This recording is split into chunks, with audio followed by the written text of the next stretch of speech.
శ్రీ గురుభ్యో నమః. శ్రీరాముడు హనుమను ఎందుకు ఆలింగనం చేసుకున్నాడు? శ్రీరామ పట్టాభిషేక సమయములో సీతమ్మ హనుమకు రత్నహారం ఇస్తే హనుమ ఆ హారమును పరిశీలనగా చూస్తూ పంటితో ఒక్కొక్క రత్నము తీసి క్రింద పడవేస్తున్నాడు.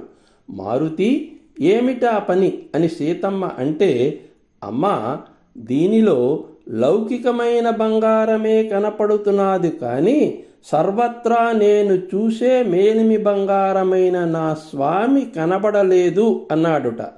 రాముడు చిరునవ్వు నవ్వి పట్టాభిషేకం పూర్తి అయిన తరువాత ఏకాంతంగా హనుమను కూర్చోపెట్టి 1108 ఉపనిషత్తులు బోధించి, ఇది జ్ఞానము, దీనిని విజ్ఞానముగా మార్చుకో అన్నాడుట.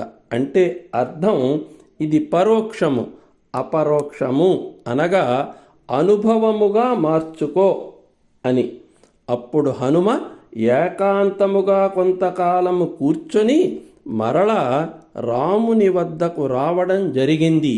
అప్పుడు రాముడు అన్నాడు, ఇంత నేర్చుకున్నావు, ఇంత అనుభవం పొందావు, నా ఈ ప్రశ్నకు సూటిగా సమాధానం చెప్పు. నీకు నాకు ఉన్న సంబంధం ఏమిటి?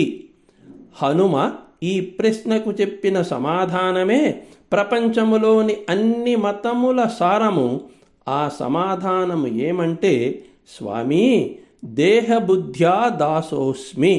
నేను దేహమే అనుకుంటే నేను దాసుణ్ణి, మీరు యజమాని. ఇది ద్వైత భావము. జీవబుద్ధ్యా త్వదంశకః.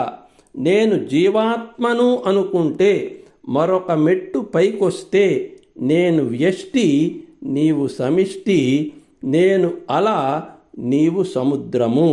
ఇది విశిష్టాద్వైత భావము. ఆత్మబుద్ధ్యా నేను దేహము కాను, నేను జీవుడను కాను, నేను కేవలము చైతన్య స్వరూపుడుని అనుకుంటే త్వమేవాహం, నీవు నేను ఒకటే, జీవ బ్రహ్మ ఐక్యము. ఇది అద్వైతం. ఇతిమే నిశ్చితామతి, ఇది నా దృఢ నిశ్చయము అని హనుమ అనగానే, భక్తుడు తనను తాను తెలుసుకోవడమే భగవంతునికి ఇచ్చే నిజమైన కానుక కాబట్టి శ్రీరాముడు ఆనందంగా హనుమను గాఢాలింగనం చేసుకున్నాడు. జై శ్రీరామ్.